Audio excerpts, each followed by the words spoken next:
flexibility is very important.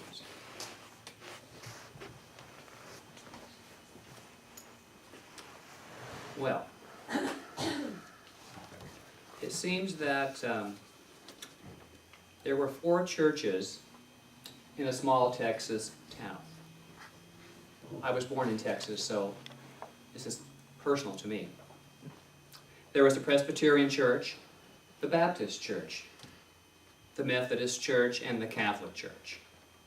Each church was overrun by not mice, but squirrels. Imagine that. Well, one day the Presbyterian Church called a meeting to decide what to do about the squirrels. After much prayer and consideration, they determined that the squirrels were predestined to be there and they shouldn't interfere with God's will. In the Baptist Church, the squirrels had taken up habitation, of all places, in the baptistry. So the deacons met and decided to put a cover on the baptistry and drown those little squirrels. Well, somehow the squirrels escaped. And next week there was twice as many squirrels as before. Well, the Methodist Church then got together and decided that they were not in any position to harm any of God's creation. So they humanely trapped the squirrels and set them free miles out of town.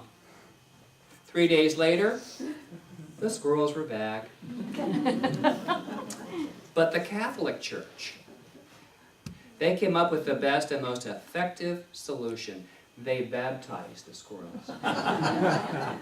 And they registered them as members. Now they only see them on Christmas and Easter.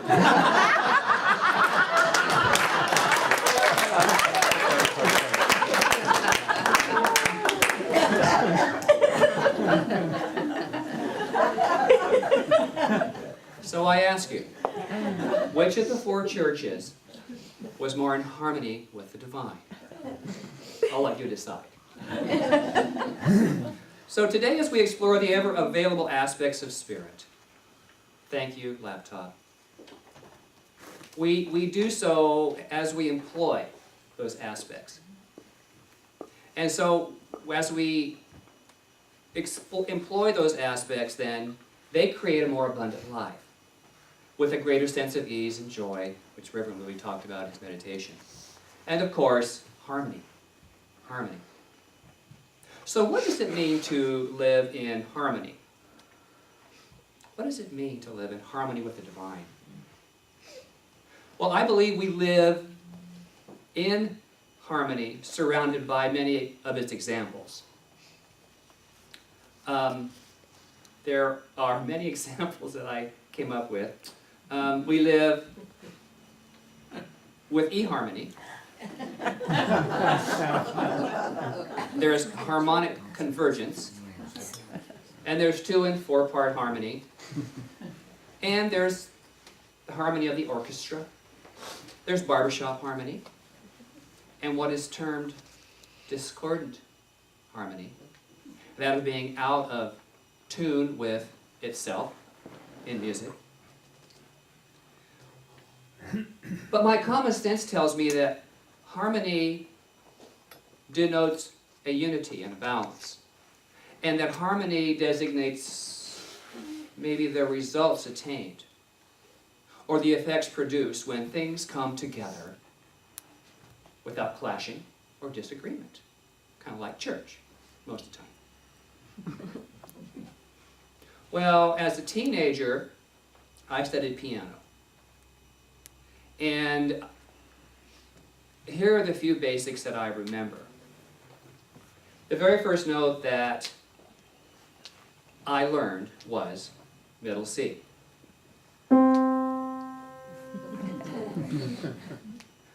From that I progressed to a C chord. And there came the 7th. And there's a diminished, a sharp, and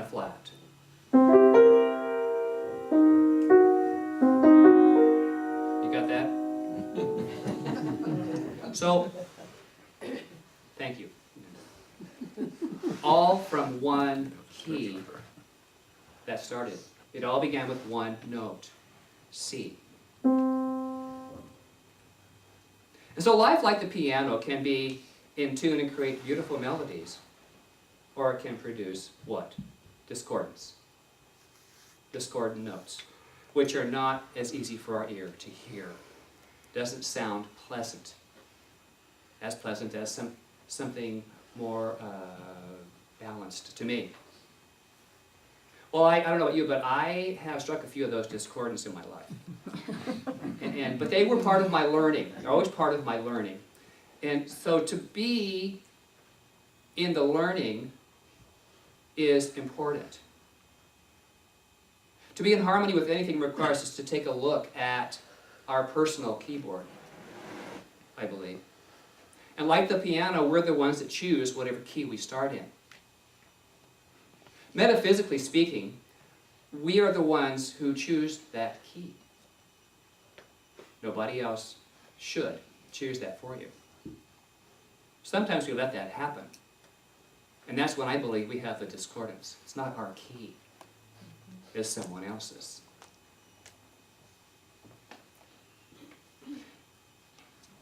Metaphysically, again, I believe, with the example of the piano, that the first key is always middle C. Because middle C, for me, signifies starting right where we are, in the middle of whatever our life is, no matter what is showing up as our life.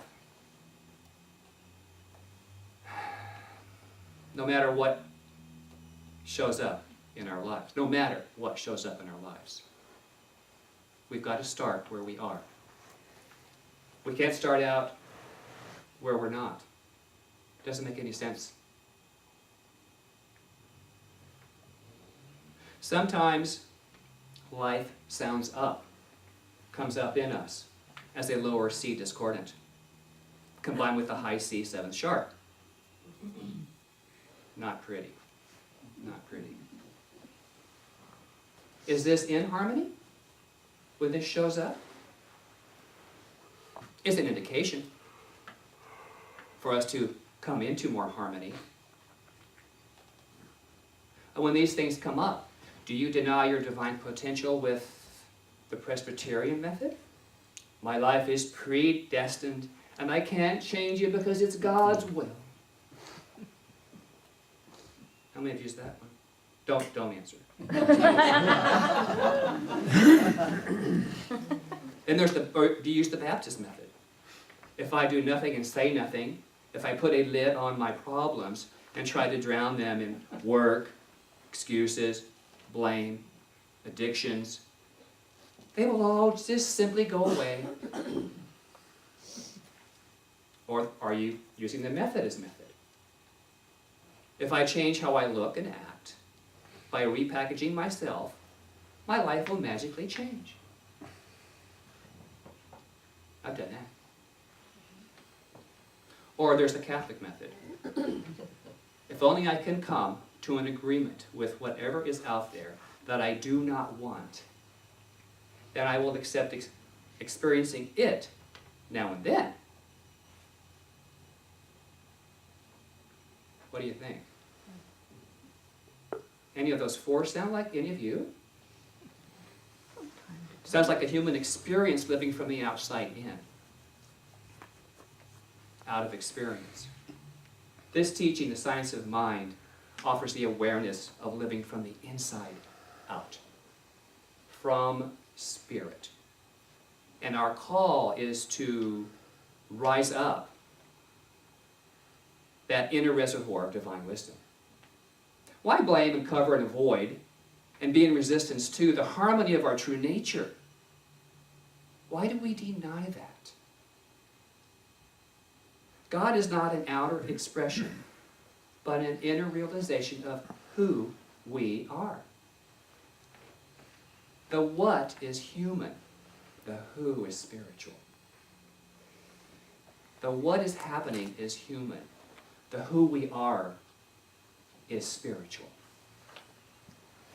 In our book of the month, The Science of Getting Rich, author Wallace Wattles writes, "You must get rid of the last vestige of the old idea that there is a deity whose will is that you should be poor, or whose purpose may be served by keeping you in poverty. Poverty is a belief of being unworthy." That's my note in there. Then he goes on to say, "To live in harmony with the divine requires that we not be separate in our belief." And I have 3 basic spiritual truths that I want to add to this.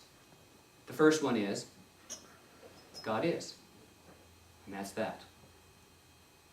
God is. The second one, God is ever present in, through, and as everything. If we say God is all there is, then there is no place where God is not. Right? So, and the third one is, as we more fully realize God is, and God is ever present, then we sense a greater awe, or that oneness, that completeness, that I believe many of us lose track of from time to time. We say, oh, I had it once, but I lost it. I felt it a couple of times, but I'd like to feel that again. It's always there, but we just don't allow it.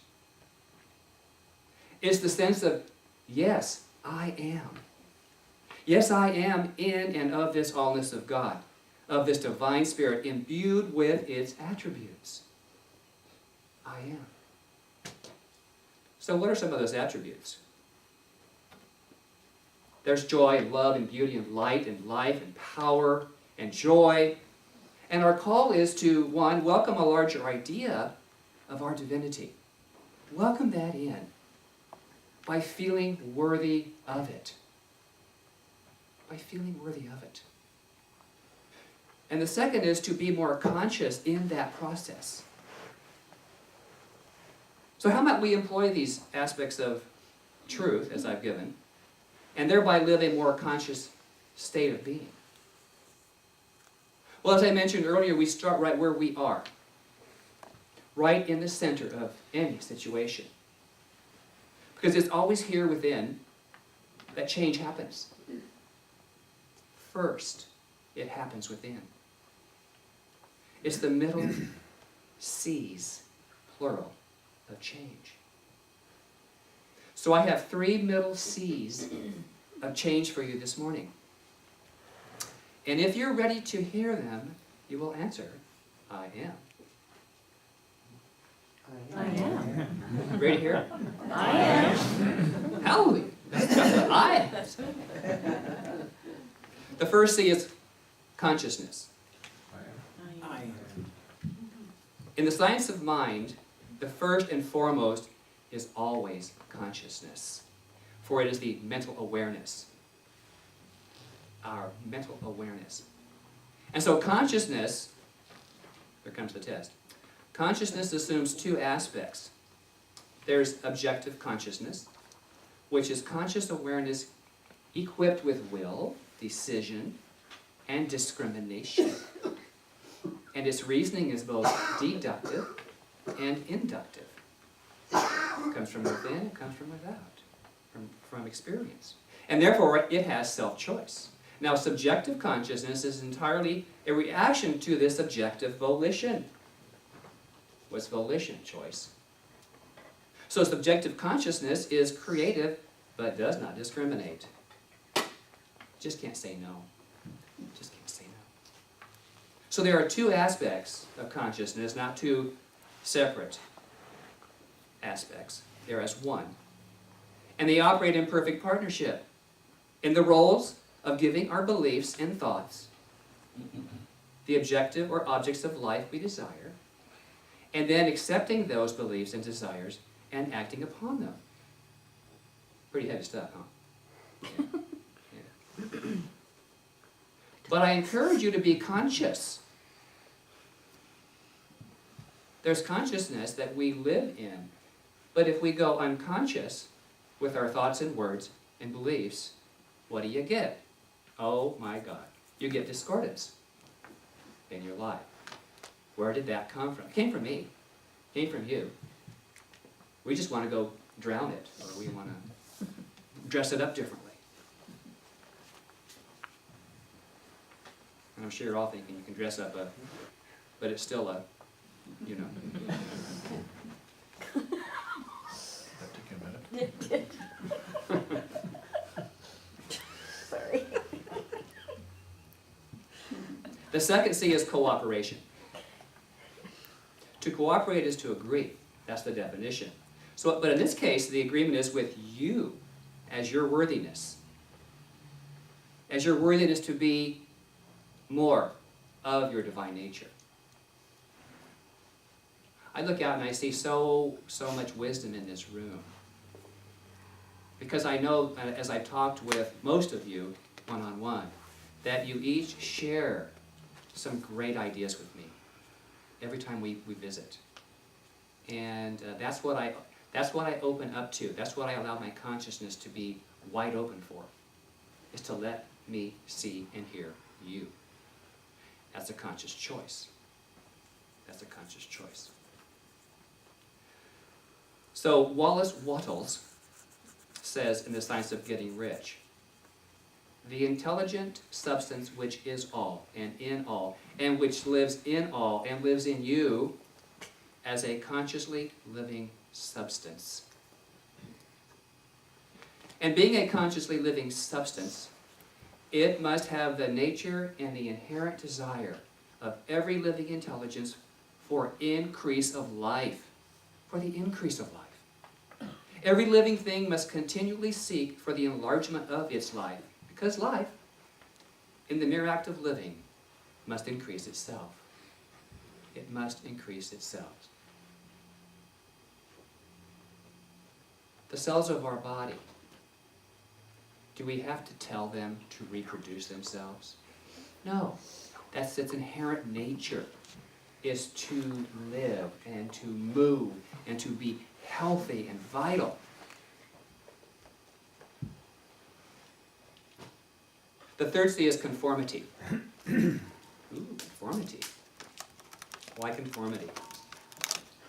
Well, to conform is to adapt our thinking, to adapt our beliefs, and to begin living with a true pitch of our song, to be in tune as the tune, as our tune. Now, I use music and piano and notes because I think most of us get that. Most of us understand being in tune, starting with a note. And so you can only be living in a more harmonious state when we're living to our own song, to our own notes. And more often we do not conform to anything or anyone else. We get to show off that which is, by divine design, our own. Our own. I love the difference between Minda and Lisa. It's divine. And you each bring something rich to us. And I thank you for that. I thank you for that. We are always true to our spiritual self, no matter how we like to deny that sometimes. And I offer this by another author. I don't know who it is because it says anonymous. But it's this: in my best, most alive moments, in my mystical moments, I have a profound sense of belonging. Don't you love that? In my best, most alive moments, in my mystical moments, I have a profound sense of belonging. I felt that right here this morning. I belong here. I belong here. And I know that.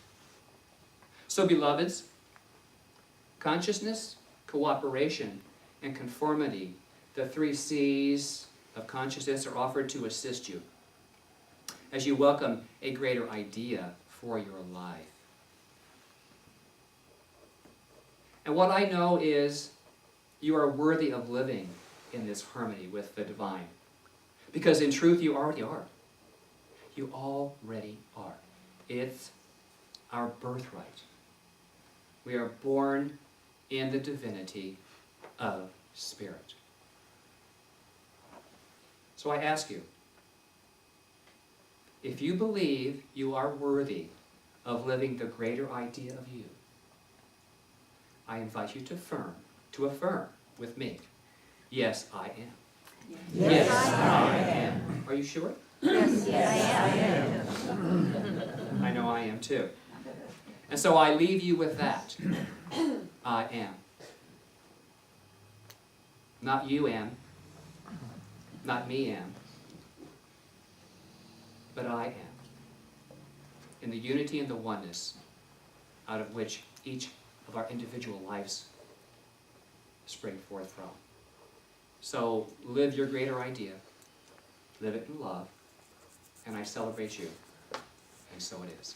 So it is.